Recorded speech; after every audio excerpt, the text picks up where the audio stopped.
WWE superstar Chris Benoit, his wife Nancy, and their son Daniel are. Television has always been a window into the world, but sometimes what slips through that screen is far darker than anyone ever intended. Take this first video, for example. It starts like any other broadcast, but what unfolds taps into one of humanity's deepest fears. There aren't many ways to die that scare people more than being buried alive. Just the thought of lying in a dark box, underground, slowly running out of air, it's a fear that taps into something primal. But for some, that fear wasn't something to avoid. It was something to turn into a spectacle, a challenge. The most famous person to ever try it? Harry Houdini, the legendary escape artist. The most disturbing moments in TV history. Oh Lord, we might have to find something else, bro. Hold on, I might not watch this whole thing. Made several attempts at the buried alive stunt. The first time, he was placed in a casket and buried under 6 What kind of shit is this, bro? feet of dirt. He actually punched through the surface and almost made it, but passed out before he could finish the escape. People thought he was dead. He wasn't, but he came close. He tried again, twice, survived for over an hour each time, but he never quite made it out on his own. He always needed help getting pulled out. Houdini swore he'd try again in 1927. He believed that would be the year he'd finally do it.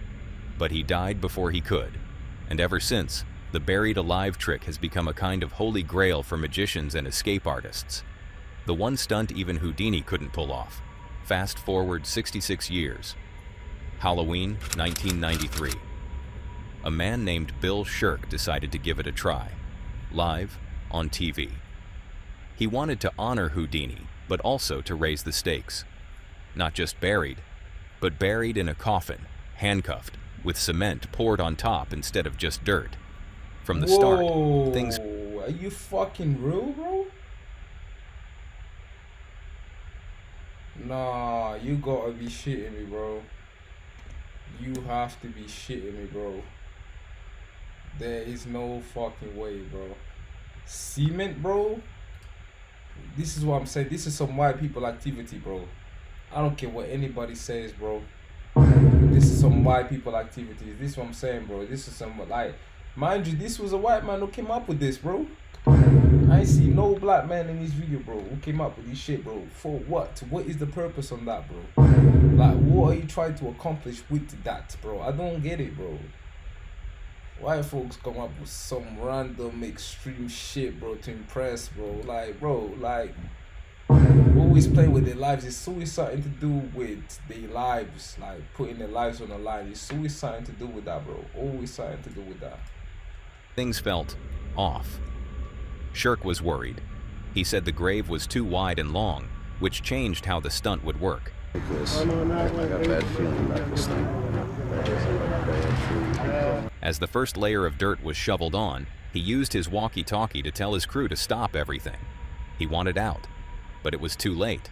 Cameras were rolling. The audience was watching. He changed his mind, told them to keep going. Cement was poured. It began to harden, and then something terrifying happened. Decides to go ahead. I think we gotta go. Tons of concrete are poured. Why would you do that to yourself, the concrete bro? sinks. The coffin. Bro, why the fuck would you do that to yourself? I don't understand the purpose in that, bro. This is some white people activity. I'm sorry, bro. Like, this is some only white people will come up with shit like that, bro. Cause there's no fucking way, bro. Always something to do with playing with their lives, bro. For what, bro? What is the purpose on that, bro? Like, I don't get it. Like, jeez, man. Always playing with their lives, bro. Like, bro, do you not love your own life, my dog? Coffin has been crushed.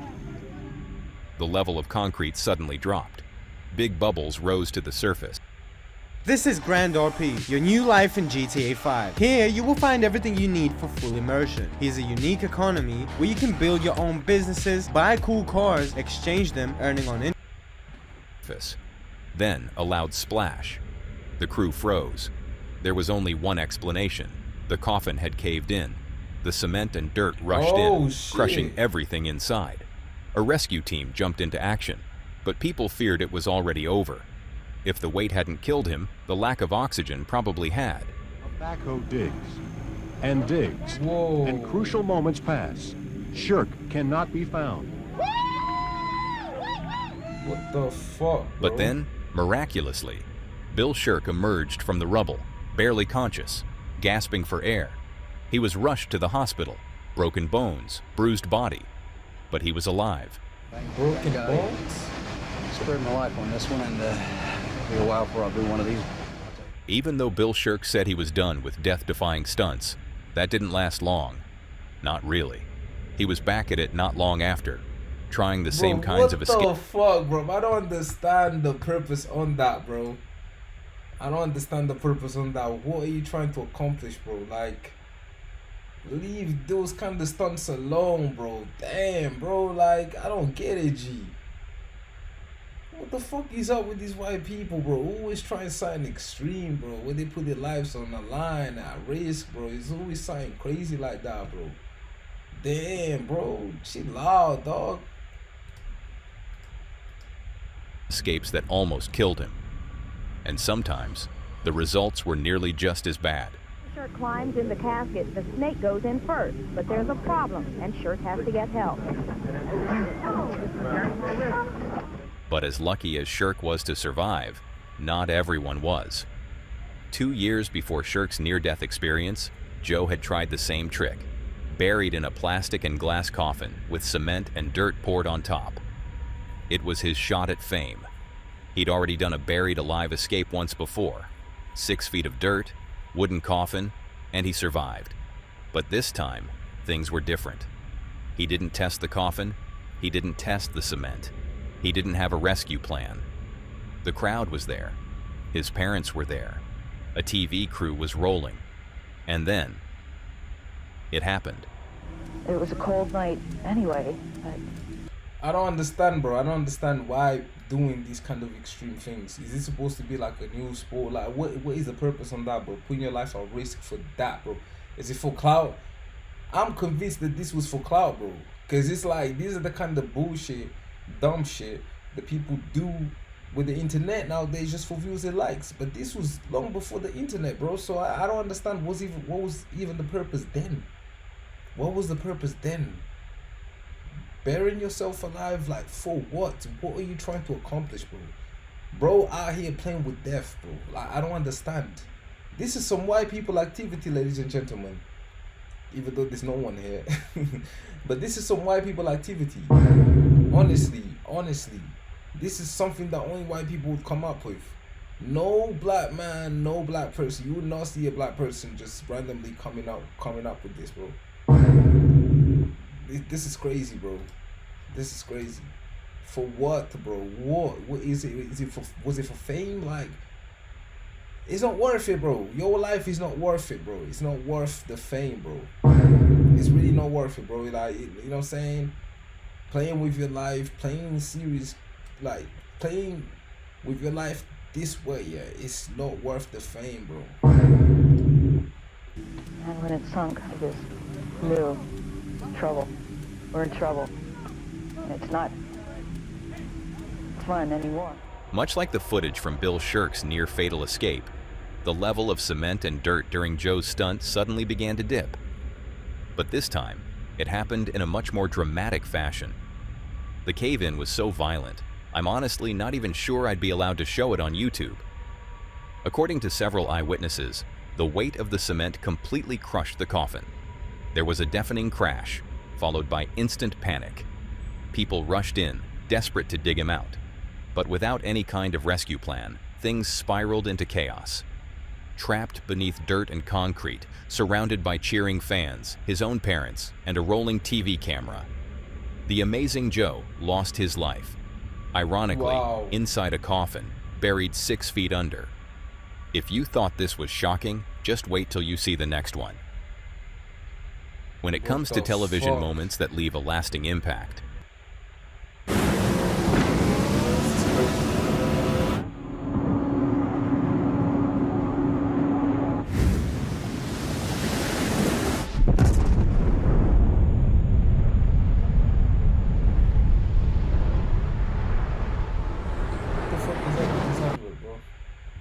few have ever struck as deeply as the story of Donald Herbert.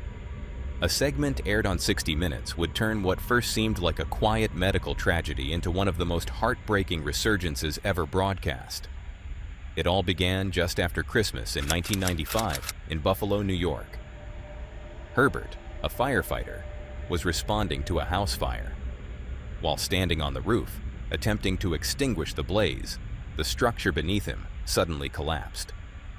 He plummeted into the attic and became trapped in the thick smoke. He was stuck inside for 6 minutes, without air, without a chance to escape. When rescuers finally pulled him out, the damage was already done. He had survived, but his brain had gone far too long without oxygen. The result was devastating. In the months that followed, Herbert entered a minimally conscious state. He couldn't eat on his own. He couldn't breathe without assistance. He couldn't recognize the world around him. He was placed in a nursing home, sustained only by a feeding tube. Years passed, and slowly, the world moved on. By all appearances, Donald was gone, alive in body, but not in mind. But then, something impossible happened. On April 20th, 2005, nearly a decade later, Donald... Whoa, a whole decade later, bro? Yo. This is insane. suddenly regained consciousness. Without warning, after nearly 10 years of silence and stillness, he became lucid. Staff were stunned. His awareness was sharp. He recognized his family. He asked about them. So he had memory loss. Bro really had the memory loss, bro. Whew, that's fucked up, bro. I ain't gonna lie, that's fucked up. I always thought that's something that could only happen in the movies, but not really. Fuck. This is mad. Scary as well. As scary as it can be, dog. Bro, what? Them. He remembered his life. The moments following were all captured by cameras and later shown on an episode of 60 Minutes, with the footage being some of the hardest hitting and emotional that I've personally ever seen. How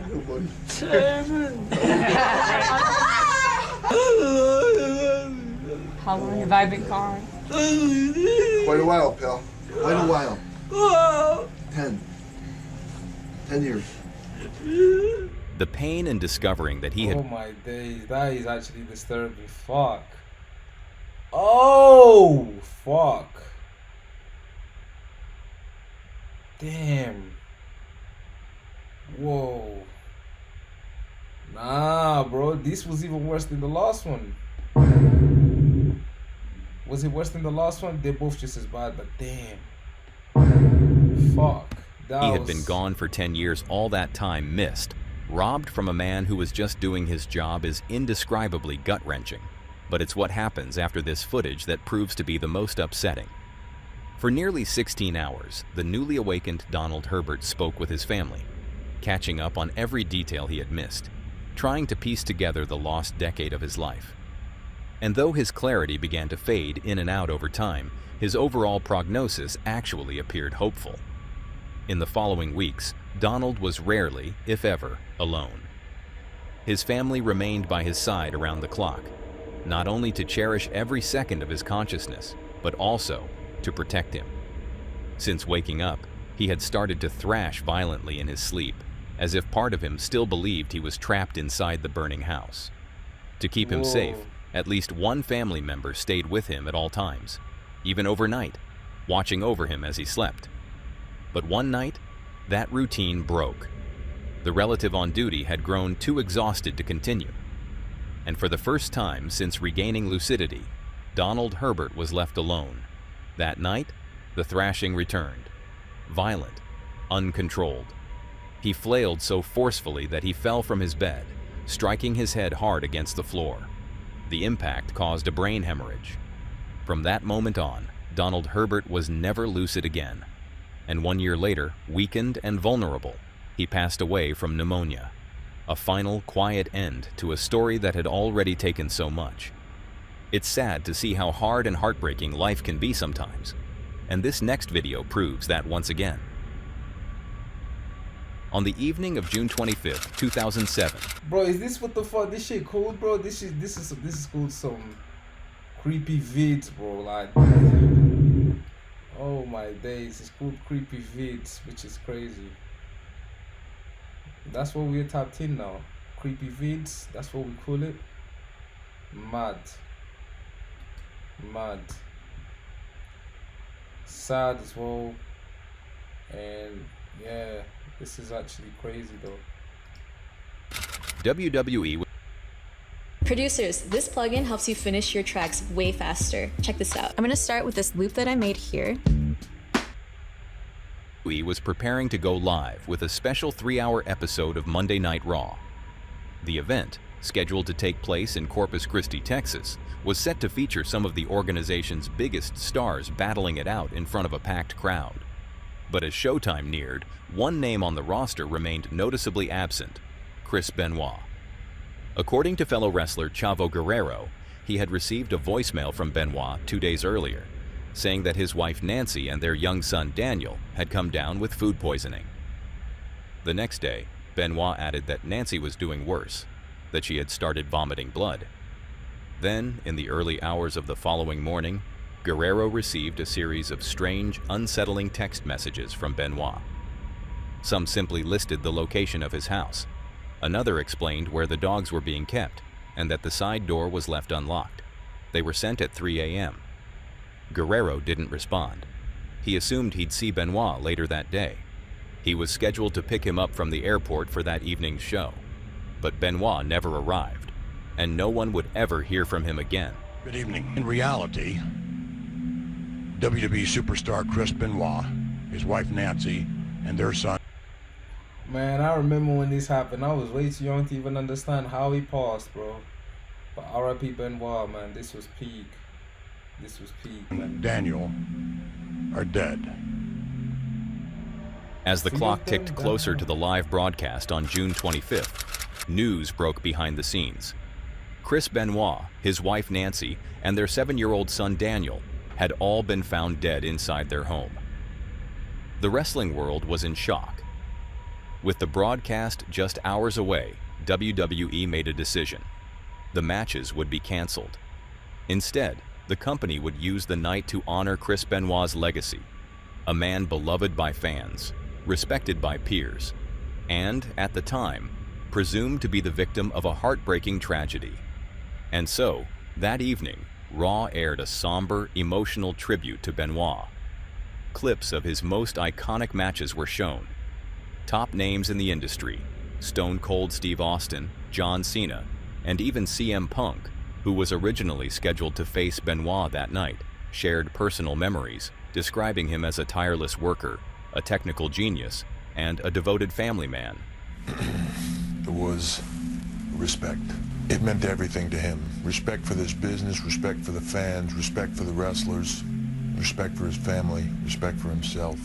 For a brief moment, the wrestling world came together in mourning. But toward the end of the tribute, something changed. William Regal appeared on screen. Unlike the others before him who had poured their hearts out, Regal's comments were strangely reserved. There was no heartfelt reflection, no praise, just a quiet, cautious acknowledgement of Benoit's passing. At a later date, I'll be quite happy to sit here and tell you all the things about Chris Benoit that I'd like to tell you. But now all I'm willing to say is that Chris Benoit was undoubtedly the hardest working man in professional wrestling. Some viewers noticed the shift immediately. The tone of the broadcast suddenly felt off, more muted, more tense, and there was a reason. Right before Regal's live segment, he was reportedly pulled aside by fellow wrestler John Layfield, who whispered a chilling question. Do you think he had anything to do with it? Until that moment, the idea had never crossed Regal. Bro, what the fuck? Really accusing my man, bro? Not even accusing, but asking him? Regal's mind. He had a full tribute prepared, but that question changed everything. Now, as he stood before the camera, doubt crept in. His words became shorter, careful, uncertain, because suddenly The impossible was becoming real. And for those who know how the story ends, you already know where this is going. We're now looking at this case and ruling it as a double homicide suicide. Evidence in the home leads us to believe that Mr. Benoit had his wife by asphyxiation. Sometime shortly after that, the same for his son Daniel. As the world mourned Chris Benoit on live TV, behind the scenes, investigators were already piecing together what really happened. And it was unthinkable. In the days leading up to the tribute, Benoit himself had taken the lives of his wife and son, before taking his own. Authorities would find that he had drugged and strangled them both, carefully placing Bibles next to their bodies. He remained in the house for over a day before hanging himself in his home gym. The exact motive has never been fully understood.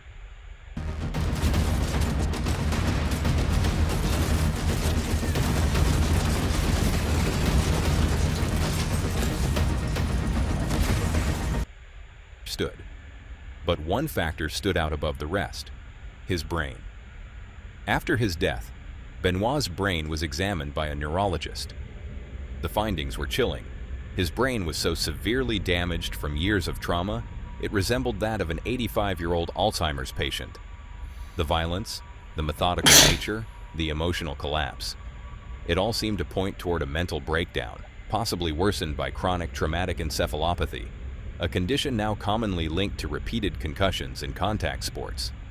And suddenly, the glowing tribute that had aired just hours earlier, full of admiration and praise, took on a horrifying new meaning. This man, celebrated live on television as a hero and devoted father, had in fact been responsible for the brutal murder of his own family. And yet, there were more eerie echoes to be found. One of the most unsettling artifacts left behind was a promo Benoit had recorded for a separate episode of Raw, filmed just a few years prior. My wife and my children will not be watching Raw, because I am going to do something that is unthinkable. I'm going to leave you with my anger. Sleep well. It was meant to hype up an upcoming match. But now, with the weight of hindsight, the footage feels wrong. Like a mask. A final performance hiding something deeply broken underneath. And it's that dissonance, the image of a man so beloved, contrasted with the monster behind closed doors, that still haunts the world of wrestling to this day. Did you find this unsettling? Then brace yourself for what you're about to see next. We have one helicopter that is no more than 300 to 200 feet above this white Bronco that O.J. Simpson is in at this time. There's something strangely captivating about a live police chase or standoff. Maybe it's the unpredictability, the feeling that anything could happen at any moment as the events unfold in real. Leonis, how you doing, my bro?